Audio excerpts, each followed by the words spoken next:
देखते हैं आपके पार्टनर की करंट फीलिंग क्या है आपके लिए, क्या सोच रहे हैं अभी इसी वक्त आपके लिए। 2 कार्ड निकल कर आ रहे थे, उसी को ले लेती हूँ। यहाँ पे एरीज, लियो, सजिटेरियस, यहाँ पे मुझे एफर्ट्स डालते हुए नजर आ रहे हैं। आप दोनों के रिलेशनशिप में मुझे दिख रहा है बहुत उतार चढ़ाव है, इस वॉन्ड्स की तरह, कभी अप कभी डाउन, कभी अप कभी डाउन। मतलब उनका मिक्स सिग्नल आपको मिलता रहता होगा। कभी आपको लगता है वो बहुत प्यार करते हैं और कभी लगता है वो प्यार ही नहीं करते।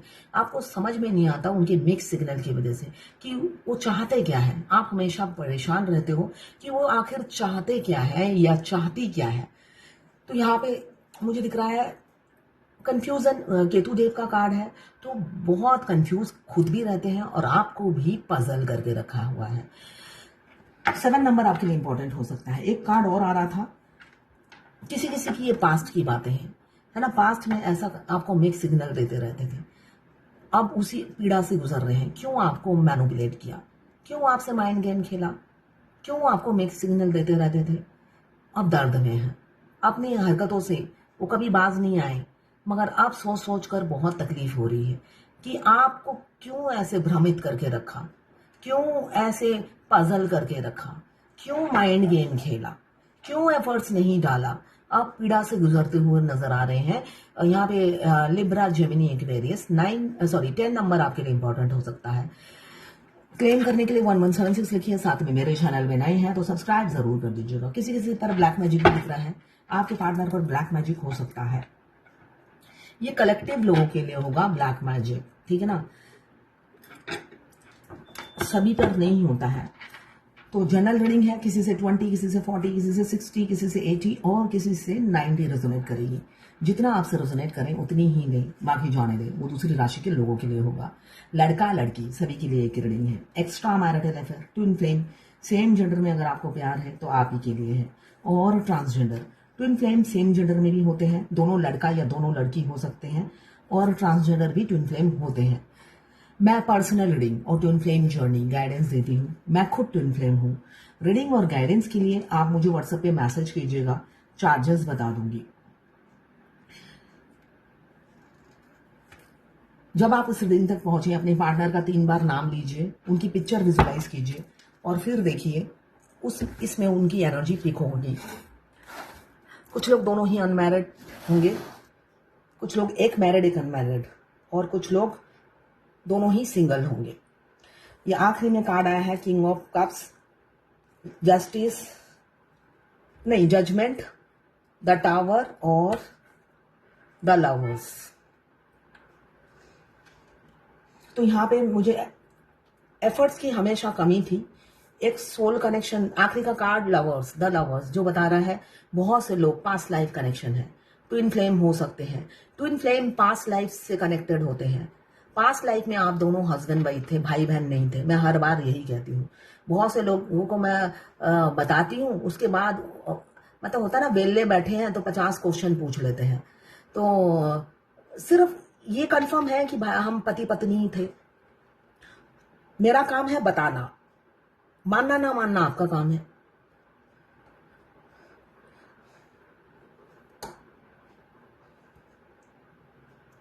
आप जो कुंडली बनाता है, क्या वो कुंडली बनाने के बाद आपको कुंडली समझाता है कि कैसे बनाया, कैसे ग्रह नक्षत्र मैंने बिछाए, या वो हर चीज का रीजन बताता है? वो जस्ट बताते हैं कि ये आप नेगेटिविटी है, ये करिए, ये चीज अच्छा है आप में, है ना। तो यहाँ पे फूल की एनर्जी है। आपके पार्टनर बहुत ईगोइस्टिक है। एज, यहाँ पे एज गैप मुझे बहुत ज्यादा दिख रहा है। ट्विन फ्लेम में एज गैप बहुत ज्यादा होता है, 2 साल से लेकर 42 साल तक का एज गैप हो सकता है।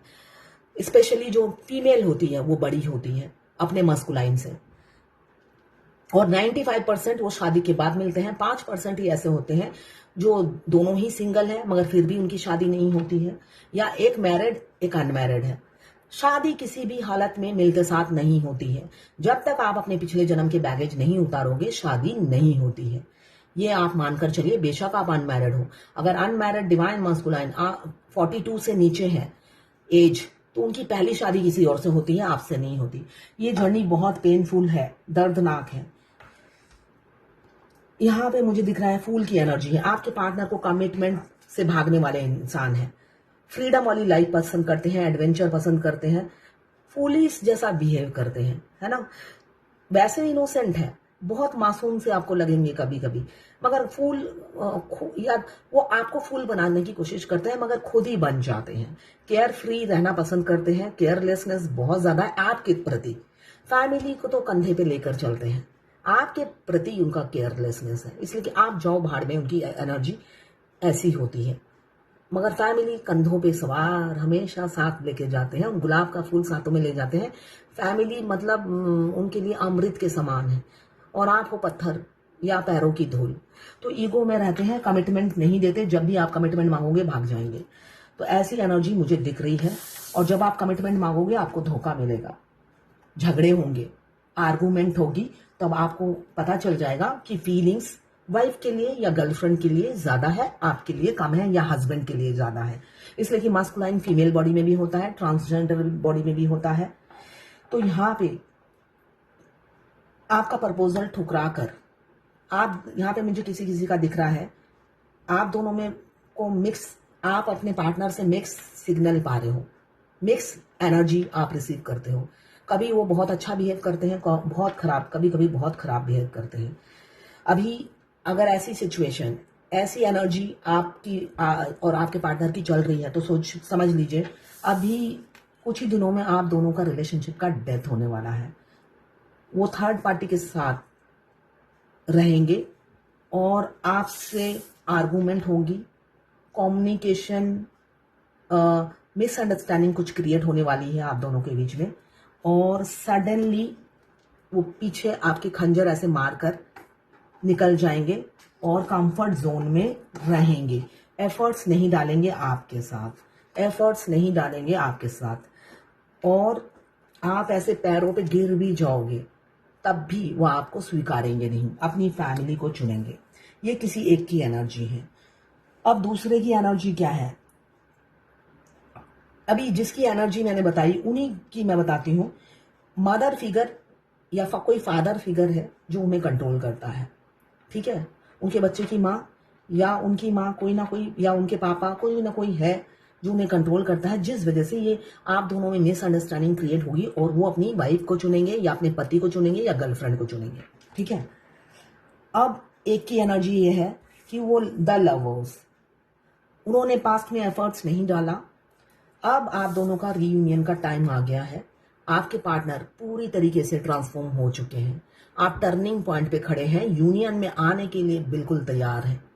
किसी ने मुझसे कल पूछा था, मैंने आधी बात बताई थी कल, सेपरेशन कितने टाइम चलता है। देखिए, ट्विन फ्लेम जर्नी में अगर डिवाइन फेमिनाइन एफर्ट्स नहीं डालती तो सेपरेशन लॉन्ग बढ़ता चला जाता है। तो इसलिए मिनिमम 5 इयर्स तो चलता ही है, उसके बाद आपके एफर्ट्स के ऊपर डिपेंड करता है कि आप कितना एफर्ट्स डालते हो। जैसे जैसे आप एफर्ट्स डालते हो, सेल्फ लव में आते हो, अपने मस्कुलाइन को बर्थडे विश, ये विश, वो विश, कपड़े खरीदना, वो सब नहीं करते हो, उनको उनके हाल पे छोड़ देते हो। उनके जो प्यारे हैं उनको उनके साथ छोड़ देते हो, उनको फ्रीडम, ठीक है ना। और उनकी तरफ से आप बेफिक्र हो जाते हो, तब जाके यूनियन होता है, ठीक है ना। साथ में फाइनेंशियली इंडिपेंडेंट होना, सोशल वर्क, चैरिटी करना, ये ट्विन फ्लेम जर्नी का एक हिस्सा है आपका। किसी ने मुझसे पूछा है सोल पर्पस, किसी ने मुझसे पूछा है सोल पर्पस कब करना होता है, सोल मर्ज होने के से पहले या बाद में। भाई, सोल पर्पस तो आप बचपन से ही करते आए हो। अगर आप अपने अंदर झांकोगे, आप सोल पर्पस क्या है आपका? आपका सोल पर्पस है स्ट्रीट डॉग को खिलाना, सोशल वर्क करना, चैरिटी करना, मगर अपनी कमाई से। तो अपनी कमाई से तो आपको पहले नहीं पता था, है ना। हम अगर मैरिड होते हैं तो हम अपने पति की कमाई से करते हैं, खुला हम करते हैं, मैंने भी बहुत किया, मगर बाद में पता चला कि मुझे खुद को कमाकर ही चैरिटी करना है, यही मेरा सोल पर्पस है। मतलब अपनी कमाई से मुझे स्ट्रीट डॉग को खिलाना है, कैट को खिलाना है, या जहां पे भी चैरिटी करनी है, अपने पैसों से, ना ही पति के पैसों से, ना ही मेरे डिवाइन मस्कुलाइन के पैसों से, है ना, फ्यूचर में। तो आपका सोल पर्पस है नेचर को बचाना। तो नेचर को बचाने के लिए जहां पर भी जो आपको एफर्ट्स, पैसे से, कभी शारीरिक एफर्ट्स, जैसे भी आप डाल सको आप डालना है। साथ में इन सब चीजों के लिए पैसे भी चाहिए, आपको खुद कमाना है और अपने पैसों से चैरिटी करनी है, ठीक है, यही आपका सोल पर्पस है। और ये पर्पस सोल मर्ज होने के बाद नहीं, आप मेरे ख्याल से बचपन से ही कर रहे हो। और कमाना अगर आपने शुरू नहीं किया तो कमाना शुरू कर दीजिए, इसलिए कि यूनियन सेपरेशन एंड नहीं होता जब तक आप कमाने नहीं लग जाते हो। आपका ट्विन आपको अपने पैरों पे खड़ा करने के लिए आते हैं। वो जब तक आप पूरी तरीके से अपने पैरों पे खड़े नहीं होते, वो शादी का प्रपोजल देते ही नहीं है। बहुत से दोनों लड़का या दोनों जब लड़की होते हैं तो वो कहते हैं मैं तो शादी नहीं करूंगा। भाई ट्विन फ्लेम जर्नी में जब हम आते हैं हम यही कहते हैं कि हम शादी नहीं करेंगे, मगर जर्नी का जब एंड आ जाता है, आपका सोल मर्ज हो जाता है, आपको पता चलेगा सोल मर्ज होने के बाद आपका ट्विन आपसे कितना प्यार करता है। 24/7 आप तोते की तरह टेलीपैथिकली बात करते रहते हो, मन ही मन में आप बात करते रहते हो, वो भी बात करते रहते हैं आपसे, है ना। आपको एक दिन अगर वो चुप हो जाए, ऐसा मेरे साथ कई बार हुआ है, जब भी अलाइनमेंट होती थी वो एक दिन के लिए चुप हो जाते थे। मतलब मुझे लगता था मेरा 3D का ट्विन ना मिले, 5D के ट्विन के साथ ही मैं जिंदगी बिता लूंगी, ऐसी एनर्जी होती थी। इसलिए कि इतना प्यार वो देते हैं, सारा दिन वो बात करते रहते हैं तोते की तरह, आपको बाहर के किसी इंसान की जरूरत ही नहीं पड़ेगी। इतना केयरिंग होते हैं, इतने लविंग होते हैं। इनफैक्ट सोल मर्ज होने के बाद आपको ड्राइविंग भी नहीं करनी पड़ती, आप ड्राइविंग कर रहे हो। मेरे ट्विन बहुत स्पीड से गाड़ी चलाते हैं, जब मैं गाड़ी चलाती हूँ तो मुझे पता चलता है कि ये मेरी ट्विन सोल गाड़ी चला रही है, और जब मैं चलाती हूँ मुझे डिफरेंस पता चल जाता है। तो आपको हर जगह उनकी आत्मा प्रेजेंट दिखेंगी। तो ये सब चीज से आप भाग नहीं सकते हो। एक टाइम में आकर आप दोनों हाथ फैलाकर अपने ट्विन को मांगते हो कि जल्दी से जल्दी मेरा 3D का ट्विन मिल जाए। क्यों? जब आप घूम रहे होते हो 5D के ट्विन के साथ, 3D के ट्विन के रोने की आवाज आती है आपके शरीर के अंदर से, और जहां पर भी आप होते हो दौड़ते भागते मरते पड़ते घर में घुसते हो। क्यों? 3D का ट्विन रोने लग जाता है कि भैया आप घूमने निकले हो। तो ये सब चीज कब तक आप जूझते रहोगे? इससे अच्छा तो आप एक नाव में सवार हो जाओ। एक टाइम में आकर यही सोचोगे, भाई ये सारी 5D 3D में मैं नहीं जूझ सकती, मैं एक ही डी में दोनों के साथ रह लूंगी। तब आप बोलते हो मुझे 3D का ट्विन जल्दी से जल्दी दे दीजिए, इसलिए कि वो 5D के ट्विन के साथ भी मुझे जीने नहीं देता है। बहुत से लोग रीडिंग करते हैं, कहते हैं सोल मर्ज होने के बाद 3D के ट्विन की जरूरत नहीं पड़ती, तो ये एकदम गलत बोलते हैं। मैं अपना एक्सपीरियंस शेयर कर रही हूँ। कहीं पे भी आप सुकून से नहीं रह सकते। आप 5D के ट्विन के साथ एंजॉय कर रहे हो, कहीं जा रहे हो, उसी टाइम 3D के ट्विन के रोने की आवाज आपके कलेजा चीर के रख देगी। इसलिए कि वो भी आपके लिए तड़पते हैं, आपसे प्यार करते हैं। रियलिटी तो यही है। यहां पे बहुत तड़प रहे हैं आपके लिए, बहुत। किंग ऑफ कप्स आया है, मतलब उनका सिंहासन डगमगा रहा है। अगर आप पास होते तो फूट फूट के रोते। डिवाइन टाइमिंग, बहुत जल्दी इसी साल बहुत से ट्विन फ्लेम की शादी निश्चित है। शादी नहीं भी हुई तो पार्टनर की तरफ से, डिवाइन मस्कुलाइन की तरफ से शादी की कमिटमेंट मिल जाएगी। बहुत जल्दी ट्विन फ्लेम की शादी होगी। आपको अनब्लॉक करेंगे, शादी की कमिटमेंट देंगे, अनब्लॉक करेंगे। अगर आप ब्लॉक हैं तो अनब्लॉक करेंगे, और किसी किसी के रिलेशनशिप का डेथ होगा और वो आपको हर जगह से ब्लॉक कर देंगे।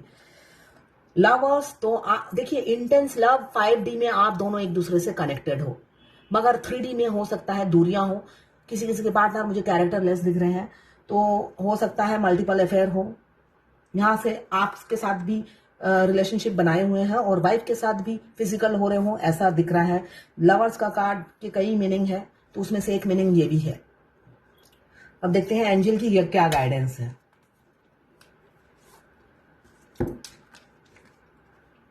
पास्ट लाइफ बहुत सुंदर कार्ड आया है। The situation evolves your past life memories. देखिए, आप पास्ट लाइफ से दोनों कनेक्टेड है। ये भी कार्ड भी, एंजल की भी यही गाइडेंस आई है कि आप दोनों पास्ट लाइफ से कनेक्टेड हैं। आप दोनों पास्ट लाइफ में भी कपल्स थे, साथ थे, तो इसलिए एक दूसरे को फर्स्ट मीटिंग में ही एक दूसरे की सोल पहचान लेती है। ट्विन फ्लेम बचपन से आधा सोल लेकर जन्म लेते हैं। आपका दूसरा आधा सोल वो किसी लड़की की बॉडी में भी हो सकता है, सेम जेंडर में भी हो सकता है। तो इस वजह से जब आप फर्स्ट टाइम मिलते हो, आपकी सोई हुई रूह जाग जाती है और एक दूसरे के लिए तड़पती है, और दोनों ही एक दूसरे से भागते हैं कि हो क्या रहा है। ठीक है, तो ये नॉर्मल है। जो जो फेमिनाइन सेल्फ लव में है उनका यूनियन नजदीक है। अगर आप नहीं है तो सेल्फ लव में आइए, इसलिए कि अब अगर आप सेल्फ लव में नहीं आए तो आपके पार्टनर आपसे लड़ेंगे और मूव ऑन हो जाएंगे।